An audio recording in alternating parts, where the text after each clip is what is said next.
tonight's goal is just to become more familiar with this SAIL coaching guide, and also to then have some conversation about strategies we've used with athletes to help motivate them, help them understand, the challenge for them to learn to participate in the sport and how to progress through the skill levels. So this is a very interactive manual, and there are choices I hope you can see this at the top of the page, so that you can go to a text view of these documents, if that's a better way for you to experience this manual. Then it becomes sort of more like a PowerPoint format. It's relatively easy to navigate through, although of course I can't get back to the other page right now. So see how, here we go. So this is the beginning. You can see, you can go to the corner, kind of like, your shopping guides for the grocery store. You can use the arrows. There are ways to go right to the video content, as you can see with highlighting this section. There are also ways to share information, so you could put it in an email or distribute it out to your team members. So you can also save it, obviously. So it's really kind of fun to explore. It has some information and materials in it that I'm only recently learning about, and hopefully it's going to be helpful to you and your unified partners in particular, and or the athletes who have an availability of reading and interest in this kind of writing. So goals and objectives. We all have worked with special athletes for a long time. This is more specific to sailing, and particularly like this page on short-term and long-term goals. So we all start with the athlete where they are, and then we have to figure out how to progress them through the skills. I'm just going to flip through the pages here a little bit just to get us familiar, and then we can go back to aspects that are most interesting to those that are participating today. So there's a checklist here that can be utilized. This is a lot more structured perhaps than we have historically. I haven't done lesson plans per se, other than for rainy day, activities and that kind of thing. But we really do follow this guide in a lot of ways, just by introducing and expecting our athletes to participate in understanding the parts of the boat, rigging the boat, how to get in and out safely, the safety equipment and so forth that they need. So, I feel that we have been pretty true to the concepts, but maybe not quite as structured as this might suggest, having training records and such. So the level of detail that you apply is totally up to your program to interpret. Obviously, we are producing athletes and encouraging athletes who have developed skills in a progressive way throughout what for many has been a long-term involvement, and that's so exciting to see. So let's flip a little bit more. So this is about how to organize training sessions, how to be effective and clear, practice competitions. I mean, this is the format I think that we use primarily if the conditions are conducive to the sailing for the evening. We'll set up a course, and as boats are ready and the crews are on board, they head out to the course and begin to just sail around. And then, we organize starting practice or actual, racing. So this speaks to some of that as well. Our goal, as everyone is aware, is a minimum of 16 hours of training per season in order to be eligible to participate in the state championship. This is review for most of us, the skill levels. And in Maryland, we have been quite creative in creating skill levels that are stepping stones to the levels defined at Special Olympics International, the 1 through 5 levels. And particularly, we've used things we've called 2A or 3A to be a stepping stone to that full level of competition for athletes in our programs. And our interest is to further flesh out the skills development and skill training aspect of our sport, among other future goals. So this gives us This is the actual coaching guide, the sailing skills aspect of this manual. And this is where we have more videos and interactive opportunities. You can see at the bottom of this page, we've got actually 5 videos available that are snippets of these are with Baltimore County athletes who participated in the filming. This was conducted shortly after the World Games in 2011 in Greece, and these 2 athletes were willing to participate in helping us to put together materials for this coaching guide. More videos here on clothing and equipment. There's a lot of information there because of the variability of the conditions in which we're sailing. This is a page demonstrating how to tie a figure 8 knot and a bowline. And so we'll just take a look here if we can get this to play. You might recognize.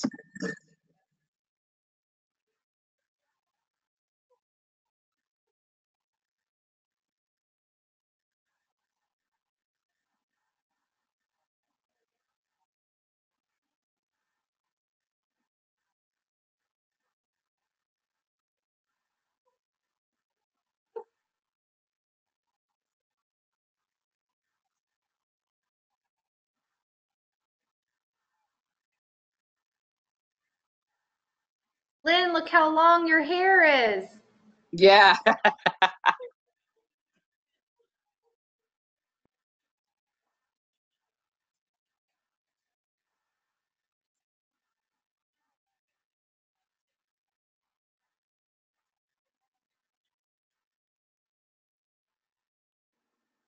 So the exciting part, I think, about the videos is not just that, our local program has been featured. So this is now used internationally, which is pretty phenomenal to consider. But it creates the lesson for you. If you've got the capacity to use a screen, use a computer, and I'm sorry, I'm distracted because I've got a phone ringing here. So this is kind of fun. Rigging and de-rigging, similarly, we do demonstrations, like how to put up sails. And so this, I am actually recommending to prospective participants in the sailing program that they and their families go and look at this website and kind of get introduced to, well, what does it mean? I'm going to be outside in the rain, am I ready to do that? Am I prepared to be on the water for an extended period of time? So there's a lot of information here about wind and sails and points of sail and all the good basics that we're trying to introduce in as effective and creative a way as we can. We demonstrate tacking. We talk about rules of the road, how to avoid collisions, how to dock. A lot of we have the opportunity to preview with that sailing app that we were using in last year's event as well. And hopefully a lot of you have that downloaded, because that really generated a lot of athlete interest.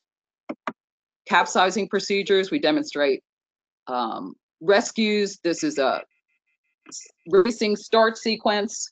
And then I thought this was a really cool page 35 here. The skill progressions, preparing to sail, rigging the boat, the steps that people go through, whether your athlete is tuning into and initiating these various skills and steps toward being prepared to fully participate at a higher level of competition. How to steer. So some of this, I think, is going to resonate with the things that Dave has been doing, particularly with our level 5 athletes.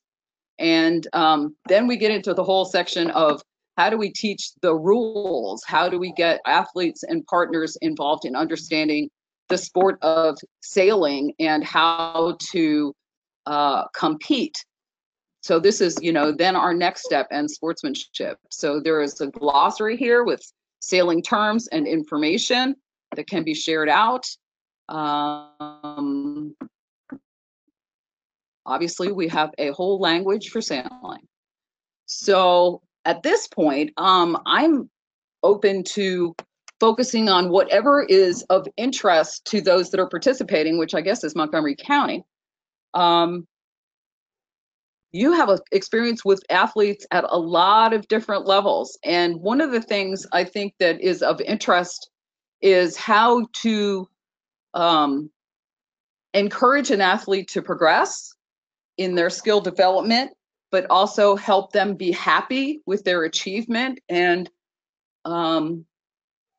be able to demonstrate their skills and their progression, to their peers and their families.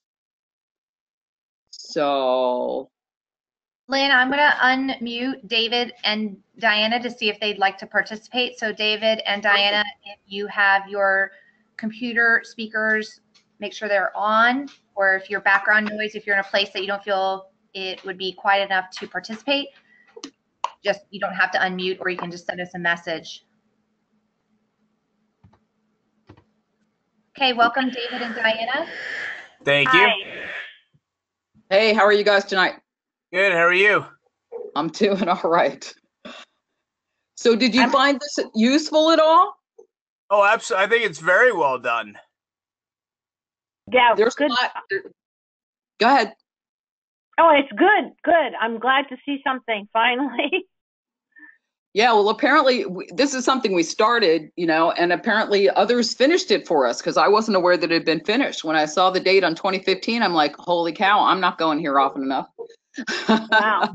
Yeah, I have actually parts of this from Gene and Ben from the early draft. Uh-huh.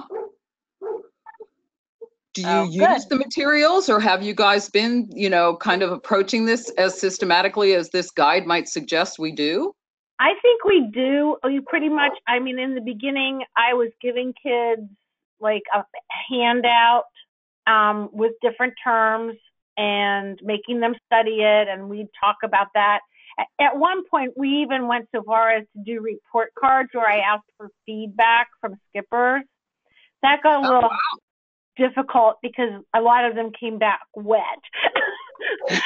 but it was worth it, Then we just had sort of, I think I just talked to them, most of the skippers, after practice and get a little bit of feedback about how it went on the water.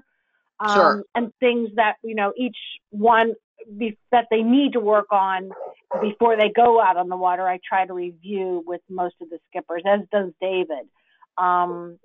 So, yeah, I think we do. And last year we actually had a little bit overzealous beginning trainings when we had some rough weather in the beginning. And we did, I think 2 whole sessions of rigging and tying knots, which was very productive for some of them and not so much for others. But, yeah, it's challenging when you have 2 kind of rainy days, so to speak, and you want to focus on aspects of the sport that are worth learning about, but it's challenging to fill a 2-hour slot. Right. And keep everybody engaged, because we have all the various levels of ability to participate. So yeah, it's more challenging. Yeah. It's good if you can break up into small groups, but so we rely on our unified partners a lot in those kind of, right. evenings. And I rely on David a lot because he takes those level 5 guys and really works hard with them on, all the different skills out on the water. So. Can you guys hear me? I just plugged in a headset. I don't know if it's working. Hear you. Okay. Thank you, Diana, for those nice words. I do, but I'm not that strict about it. I only have a limited amount of time with these guys. I think I try to assess, I've been through it enough times that I can tell Zach how to tie a bowline, and I sort of have to assess is he going to remember it in a month, or is it better that I get him out in the boat and get more stick time on the tiller? Definitely, we prioritize. Go ahead.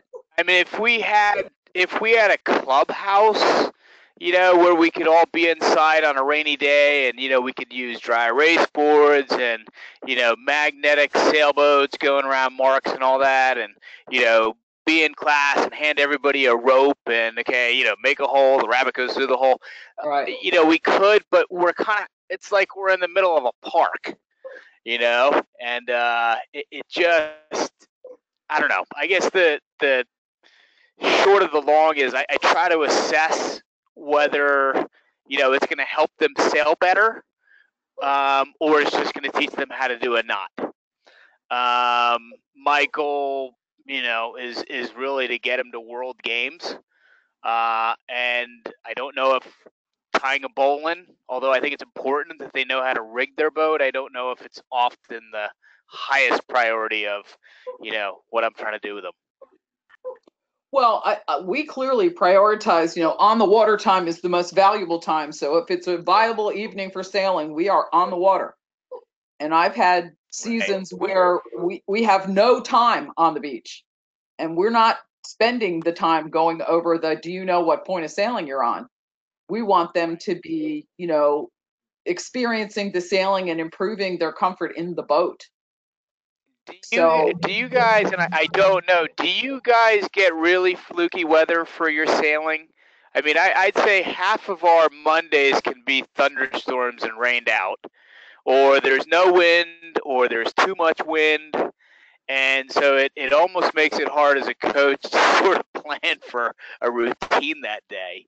And again, I think not having a clubhouse or anywhere to go to is, there's really no backup. We're making the decision at 2:30, 3 o'clock, whether even to have people get on the road and sit in traffic in the rain. So right. Well, I wonder if there is a way to remedy that.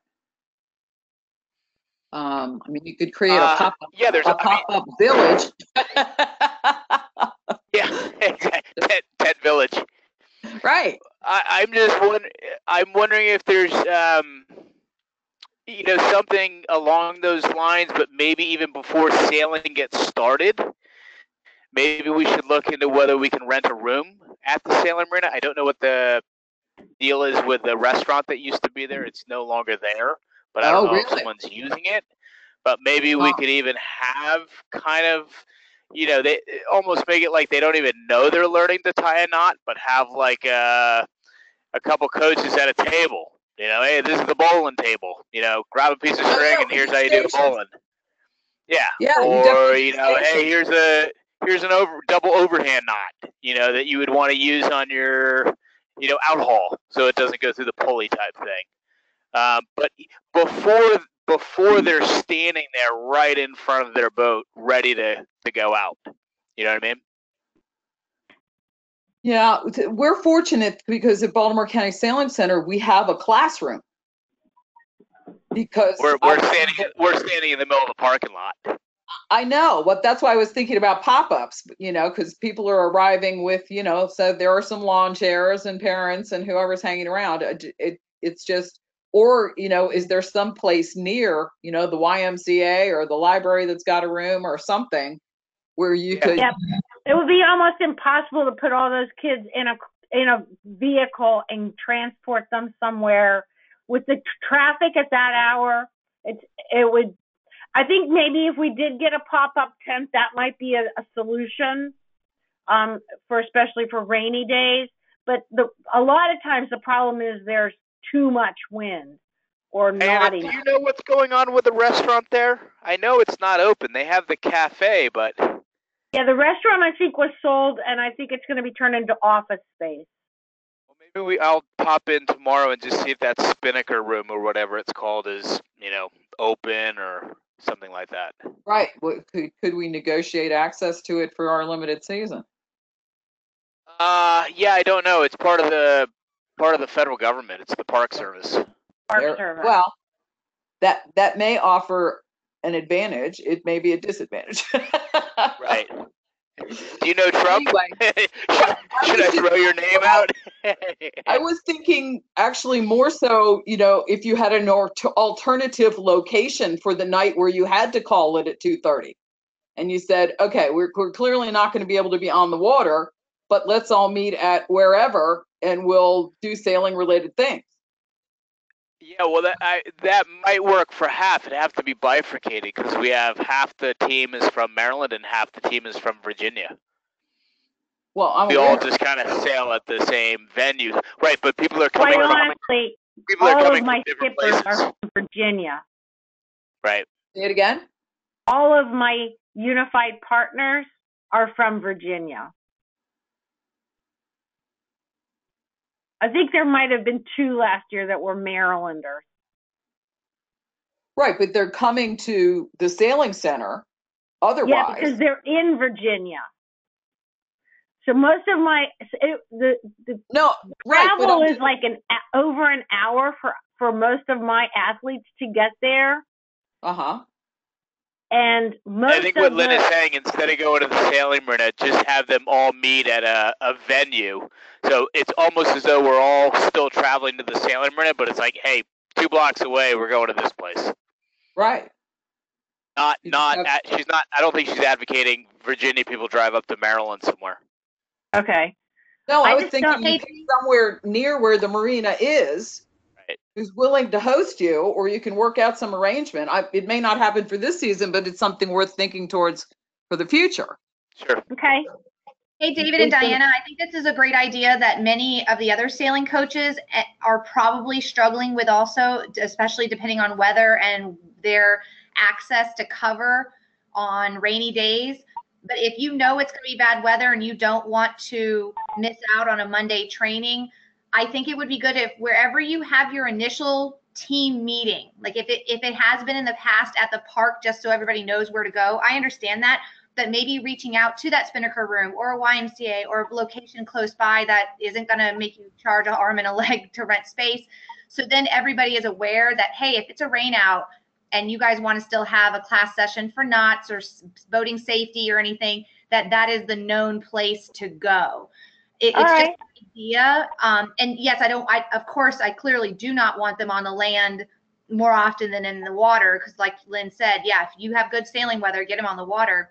But if you establish a indoor location to help them with boating terminology and just the non-water stuff of sailing, then they'll know where to go, and it's not last minute of, oh, we just can't sail today. But I think it's a great idea, and Lynn, I think we should add this to our preseason webinar when we have it, just because we've had this conversation, what do other people use? So I'm going back offline now. Right. Well, because my other thought is, Montgomery County Special Olympics may have an arrangement, near you, or you leverage their opportunity to reach out for the program. Right. Because they may have relationships with somebody you're not even aware of. Yeah. No, I'll definitely check tomorrow at the Spinnaker. I just don't know what's going on with it. And then try to see if we can deal with the Park Service. I'll look to see if there's a nearby YMCA or a church or something. Yeah, because there may be somebody that's like, oh yeah, 5 o'clock on a Monday and we got nothing going on. Right, Yeah, I have a YMCA right. I mean, there's one probably 4 blocks from the sailing marina. Seriously. But I would beg to differ. I think 5 o'clock on a Monday is a pretty busy time for people going to the gym after work. Gym, yes. Swim Gym, I agree. teams, basketball teams. So, I'll check, but I think that might be a crowded sort of time. Right, but you're not trying to get court time. You're trying to get a meeting room. Right, but this one, they don't really have meeting rooms. I mean, anytime they had a meeting, it's tables set up in the basketball place. Okay. Right. So they don't really have designated meeting space per se. We got How about like a Lions Club? Yeah, or American Legion or somebody. Right. Anyway, where does PRSA meet? What's that? Food for thought. David, do you know where PRSA meets? Usually it's someone's house, Okay. and then for the or a restaurant, and then for their annual meetings, it's at Marina Towers a lot. So we can take that offline. We'll What other topics would be useful to discuss? Well, Okay. here's a question. I guess it really it kind of depends on whether people think it's a good idea. How about some of our athletes even having a quiz? And I don't really want to say, oh, it's tied to you going to World Games, but something like we are making sure that every athlete who's involved with sailing knows some of the knots and some of the terminology, and it's not obviously not. I don't want to say it's a graded thing, but I want sometimes you do better when you think you have skin in the game. Well, that's why Versus someone just showing you and saying, well, it doesn't really matter because I don't need to know this. Yeah, well, one of these pages was like that, kind of a scorecard. Yeah. So here we go. Skill progression. So your athlete, it's just a never, sometimes, or often. It's not a you pass or you fail. It's a here's where we want you to go. These are the things to learn. And then, if you know 10 things and your neighbor knows 5 things, it just demonstrates progression. And hopefully the person who has 5 this year will have 7 next year, whatever it is. Right. Yep. Ben and I tried that. Yeah, we did that for a couple seasons to have like a reporting card. It was good. Yeah, I'll look that one over because that might even be a good one to get to the athletes before they even start sailing, and just say these are the things that we're kind of expecting this year. We do have limited time, and we do want to get out on the water as soon as possible.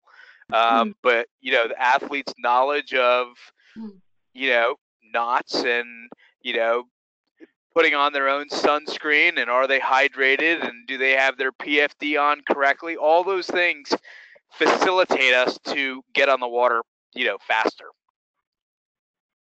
Exactly. So really kind of empower them to say, look, this is what we feel like over the years we've been struggling with or having to repeat quite a few times. We're expecting every athlete to I would use the wording carefully. Be familiar instead of know, but be familiar with many of these things that are on this list, so that we can concentrate on what we need to do. Getting athletes paired up, making sure the wind conditions are right, and out onto the water. So kind of empower them to say, look, we really need your help to kind of learn these things and be held accountable. Right. And, whether we take it to the level of we have an individual plan for each athlete, and I might even want to take this sheet and take the never, sometimes, and often off and ask them to rank the things, you pick 3 things that you're going to take responsibility for this season. Yeah. What do you know? What do you want to know? Yeah. So that we're engaging them in setting the goal and engaging them in making a commitment to whatever progress they want to set as their goal, and encourage them, because as it says at the bottom of this page, we want them involved with every aspect. And if one of my athletes learns how to do a shackle and can fasten the jib to the deck, I mean, that's a day to celebrate. And it just gets you out on the water faster. Right. Well, I mean, our athletes are very involved, and I can't recall, I've only been to your training center once or twice to observe, how involved they are. Because, some of it's borrowed boats, and, when you have the skipper owner, they want things done a certain way, and it's challenging to always involve the athlete. Yeah. Yeah, and I think at a certain point, once you feel like you're asking maybe more than once, you just tend to think, okay, I'm just going to do it because I'll get it done faster, and then it gives the athlete more time out on the water. Well, but I think it comes down to that. No, I know, but I think it comes down to that. We miss so many practices due to inclement weather that we just almost have sort of gotten away from the terminology and maybe don't push as hard as we should to say, look, you need to get your boat ready. Yeah. So anyway, I think there's some useful tools in here. And I think some of the athletes would just enjoy going through it because it's pretty straightforward. You push the button, you watch the video, many of them have those skills now. Right. Of course, when I was growing up, this is all foreign language to me. So I'm still amazed by half of what technology can do. So you guys are started, right? No. It's May. Monday, May 7th. The There first you go. Monday of May. There you go. So that, it's upon you. Do you have a pretty much the same number of athletes? Are you anticipating that level of participation, or is it shifting in one direction or the other? I think we're pretty steady. My problem, as it is every other year, is skippers. So I'm scrambling for getting some volunteers. Yeah, It'll all come together. Of course it will. Yeah, we have a skipper who's retiring, and we have more boats available at our sailing location, which is really exciting. And so part of what we've been discussing for years is, do we move the Baltimore City program to the Baltimore County location, because they will then get to learn to sail in a boat that's more typical for the competition at the state level, and in the sailing, learn to sail kind of pathway, versus being in an uncapsizable boat that's steered with a joystick. And it's so different than when they get on a Flying Junior. It's just like, where am I? I'm not in Kansas anymore. So we're kind of excited about that.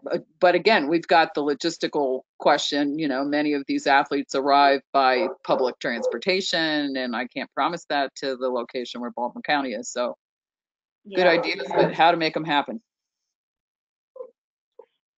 So that's all I got, really. You guys are the experienced. Great, and I'm going to share it out with the team, and I know Terrell will be thrilled with this. I think David Godoy will be thrilled with it. I have a new athlete starting, a younger guy. I haven't met him yet.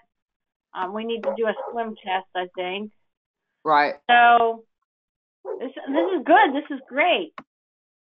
Michael likes pushing, clicking, and watching videos. Exactly. And, and then they may have ideas for other things we should add to this. Because I'd love to have the athletes, say, well, how come we don't have a video of blah, blah, blah? Let's make one. We all can do these on our phones right now. So it's like, the power to make this more interactive and more engaging, I think only bodes well for building, interest for more potential athletes. Hey, Lynn, David, and Diana, I also think, especially if you have rain days, if you know it's going to be a rain day and you have a location, bringing a computer laptop and even showing them some of these videos if you don't get a chance to at the beginning of the season. Or like what happens many times, you send an email and say, hey, go to this link, and then like, yeah. But if you actually walk them through it and show them the videos that they have access to, make it a group activity, we could get more hits and utilize more viewing of such a great resource. You never know. And I completely agree with you, Lynn. If you get your athletes into the videos, and they could ask the questions, well, why don't we have this type of video? I look at it from a standpoint, that's a great question to then get our media team involved and let us come out and film your kids doing it. Because clearly, Lynn, that's how you got involved in all the videos to begin with. Oh my gosh, yeah. It was an initiative that, it was being underwritten, so it was, the only cost was our investment of time, but it was so fun. I mean, we had a great time doing it. Yeah, I think for us, it's probably, it's so hard because to get to the sailing marina, you have one way in and one way out. And so we don't really know it's going to rain. Our stuff kind of rolls in, pretty quick. And when we make the decision of, there's rain in the forecast, but we just don't know, it's really, kind of, hey, all you people that are coming from Maryland, we're probably not going to sail, so don't sit in traffic for 2 hours. I wish there was a way to, on days that we're inclement, say, hey, come on down anyways. We'll watch videos and we'll tie knots. But you're asking someone to spend maybe 2.5 hours on the GW Parkway or 495 in the rain with accidents. We can do the days that are speculative, that kind of turn into no-go days, but the days that we know it's going to be bad weather, we almost owe it to the people coming from Maryland to say, don't even try to come here. Well, I mean, we have the same situation. There are nights where we're just like, don't bother because we don't want you to try. We've got our Beltway challenge too. Right. Not Yeah. quite as ugly as yours, but it's I think one year I even looked at the weather to see if it rained more on a Monday night than any other night. Maybe and it did. maybe propose changing it. It seems like every Monday night it's just wicked weather blowing through. Well, we've had David. the We've opportunity had to some observe. good nights. And I only live 4 blocks away. Yeah. Well, and that is a big challenge because I know some of our athletes, if I don't notify them, by 2:30, 2:45, they're on the road already to get there because they're coming, on public transportation, meeting up with, a carpool and whatnot. So it's hard to turn them around when they're already, in mode and then getting there. So I think I'm all for the idea of looking for an alternative venue that we can have as a pop-in on those kind of occasions. And then just, I can send a text out even if it's a little bit later, at least to the carpoolers, instead of meeting at the marina, go to Plan B. Wherever. Here's the address. See you and there. let me ask you this. I didn't comment before about, we could all make these videos on our phones because, Lynn, you haven't seen my phone, and you don't know how technically challenged I am. Well, someone in your group will have this ability. Exactly. I'm very phone video challenged, we'll say. But using what you've put on here, and this is just a general question, do you think a lot of our athletes, if we said, hey, okay, we're not going to have sailing tonight because the storm's going through, but we would like everybody to watch, say, and I haven't looked at it close enough, to say we'd like everybody to read chapter 1 and watch all the videos. Yeah, go to page 18 and look at all the videos. Do you think most athletes would have the same access to this and say, even though we're not sailing, here's what we want you to bring up at home or on your lunch break and watch, and we will probably ask some questions on it next week to see who watched it. So I guess the question is, do most athletes have the internet, and could they get on this, and all that? I think you have to find out. I think most of everyone that I work with does, with the exceptions of maybe like 2 or 3. Okay. Maybe this is homework on the nights that we can't sail. Right. Yeah, that's the other way to handle it. Say we'll look at videos 3 and 5, and next time we're going to talk about, what to learn about it.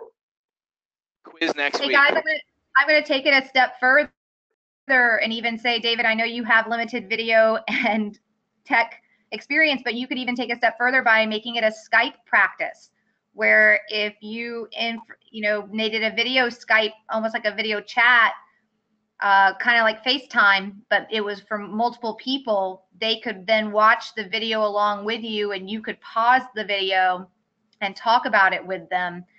It's kind of like what we're doing right now. It's a little different because then you can see everybody's faces, or if you choose to, or you could even ask us to set up this webinar system for you. If you know it's going to be a bad day, we could. How long does that take to set up? What we're doing right now? Mm-hmm. Lynn, didn't I sent you the login yesterday? and it's just exactly what you guys received, just clicking that link and signing on, and that's it. So you could walk your athletes through and have them muted where like before, where you guys couldn't speak. And then as the organizer, I unmuted you guys so they could raise their hand, and you could unmute one at a time so they're not talking over each other, because it is a different type of communication, conference calls type stuff, rather than everybody being face to face. But it is always an option if you really want to get information out there, and kind of this counts as training hours. Mm-hmm. Yeah, I was thinking even easier, maybe assign it to them, and then they have to maybe write a paragraph, and send it in the email to one of the coaches to say, just give a synopsis or a brief. What did I learn, from these videos? That way it's not time dependent on finding a meeting time and exactly when everybody can do it. It's here's your homework since we missed Monday night's practice. Here's the videos that we want to cover. Everybody watch it sometime between now and say Saturday, and send 5 bullet points of what you learned. That works I actually too. think Whatever that's a makes tall you- bar. I think Yep. that's a high bar to expect them to send an email, but I do think that we could get smart enough to put a SurveyMonkey 3 questions at the end, and they submit a survey response. I think Okay. there's a way to design this where we can begin to capitalize on the technology and the opportunity to do virtual meetings and virtual participation. See in how some- little I know? I know how to send an email, but I don't know how to make a video. Yeah, but you can spell and you can read, and not all our athletes can. Spell check. Yeah, And a lot of our I'm, athletes do know how to I'm use leaning with Lynn on maybe doing, or just like even if I send them an email, with 3 questions, like, did you have a chance to watch the video? What did you think? Did the video help you? What more could we do to help you next session or something? Even if it's a verbal, thing, I can talk to them individually, or if some of them can write to me, I can, follow up that way. Or the SurveyMonkey. Seems a little Anyway, so- impersonal. Yeah, it's just a lot of opportunities that I'm just learning about as well, and trying to figure out how do you deploy these new tools. And Chris- how would the athletes react to them? That's kind of Yeah. like some are Michael gonna has to like take them. a test every couple weeks at work, and he hates it. Even though the thing reads to him, he has to answer a question, which is often like a double negative, and he gets them wrong, and whatever. Right. It's a frustration instead of a Well, fun experience. I don't want to Yeah, make but it frustrating. But I'm just speaking from my own experience. I mean, that's no different from me going to practice. I have to kind of watch what I say and feel out. Can I say this to this athlete, or are they going to take it the right way? But I think that's all. A lot of that comes not so much from what the athletes write, as much as the response back saying, "Man, that was awesome." I didn't even think of that. Or hey, that's a really interesting thing that you pointed out about the video. Maybe you could share that with everybody. Sure. Right. Are you I prepared think it's to demonstrate what you learned. Yeah, I think it's how the responses would be replied to that would sort of set the tone, not so much their answer. Maybe. Anyway, I don't know. Some of it, I think, is, we need to learn more about what the capabilities and interests and preferences of our athletes are. We are experimenting with a phone app to send the message. You were saying earlier, Diana, that you use the text message system to communicate, okay, practice is on or practice is not. We're trying No. to... We have a call in. We have a hotline, but Okay. I could send a text to the group. I haven't done that yet, but I was thinking if I was going to send a text later in the afternoon, like I've tried to get something out like between 2:30 and 3 all over the hotline if there's Right. a weather issue. But if they're already en route is what the problem is. Right. Like a lot right. of them, are already en route. Then I'm going to need to think of a backup. If I'm sending them somewhere else, I'm going to have to, say, weather has changed. We're now going to meet at Plan B instead of the marina. Right. So the that- app that we're using is one that the high school sailing team, racing team at Baltimore County had been using. It's called Group Me.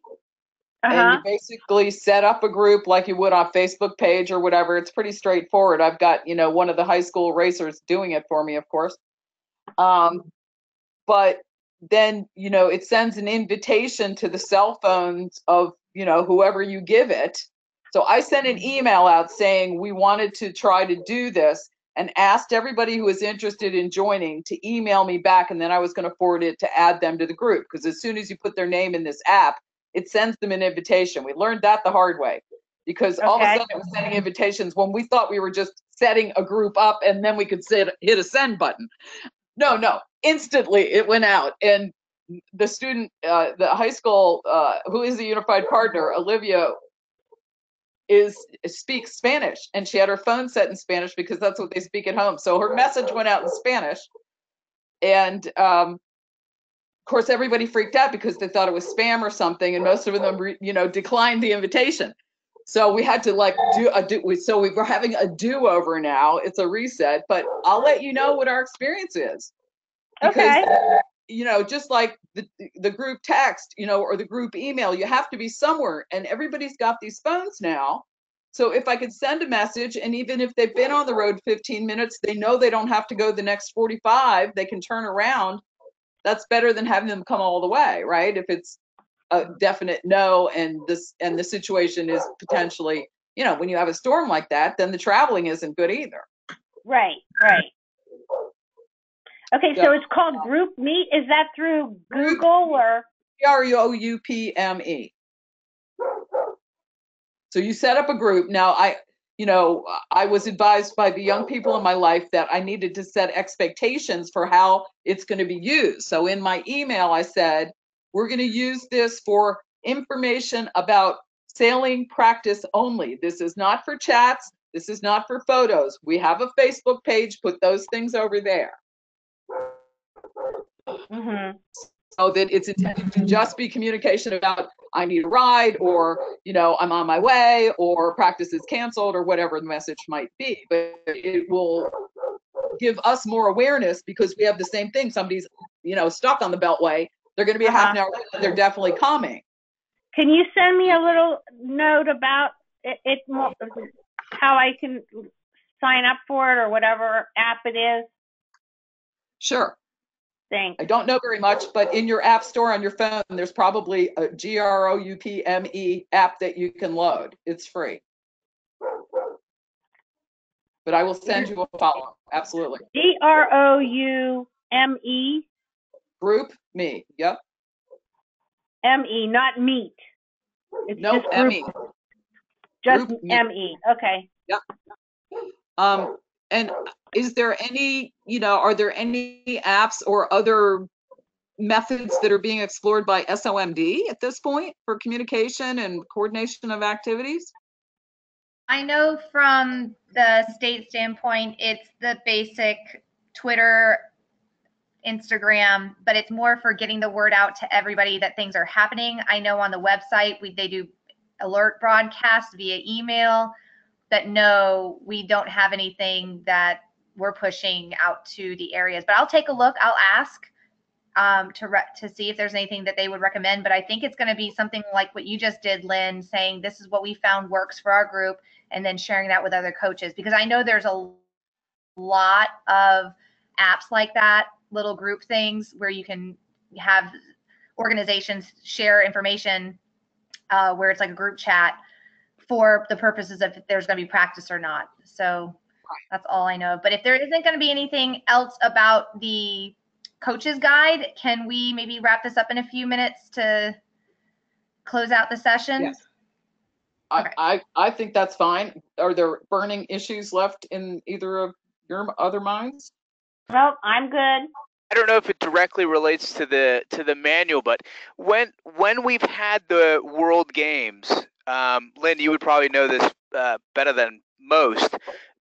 Is there someone there from SOI that's recording the sailing? That I guess where I'm going with this is a lot of our athletes have never seen sailing at summer games, at World Games. And if there was something that, maybe we could even put out and say, hey, this was the sailing footage from Greece, and here's the sailing footage from China. Just something to send out as not a teaser, but like, hey, get ready. This is what we're going to be training for in, a month. Well, we did do that training video, or that it's like a teaser video, I guess I call it, Kristen, that was done last summer. I Yes, thought but I that had shared- wasn't actual footage like he's asking about from World Games. That would be a great question, David. I'll contact someone at SOI to see if there's anything from the past, if even something that they've collected, even if it's rough footage, just so we can have that to show athletes what it's like. Because really, in their mind, this is what they're training for. We're all, in a sense, trying to get them to World Games at whatever level they can, the highest level they can achieve. Right. But I don't even think a lot of these athletes even know what sailing at World Games looks like, and opening ceremony. I mean, it really is a big goal to say, man, I want to be there one day. Right. There has to be video. I have no idea where it would be kept because we had media on the water at every World Games I've ever been at. I agree. I just don't know what happens. Yeah, I just don't know what happens to it after that. But I agree with you. They're always there. It's got to go into the media vault somewhere at SOI. But if Kristen can explore that a little bit, I mean, that would be awesome. Because my other thought was go to the U.S. sailing site. I mean, there's Rolex, there's all kinds of, video out there. No, it's not necessarily Special Olympics competition. I mean, I have a lot of still photos, but I don't have any videos because I wasn't in that mode yet. Right. I'll definitely take that. I'll use that tomorrow as a conversation with our media support team, just to start looking. I'll look for it for you guys. Okay. Awesome. Thanks so much for joining tonight. It would really give them something to relate to. Yeah, this has been a great conversation. I appreciate your participation and more to follow. So let me know what the next topic is we should be talking about. All righty. Thank you for your time. Thank you. Good night. Thanks, everyone.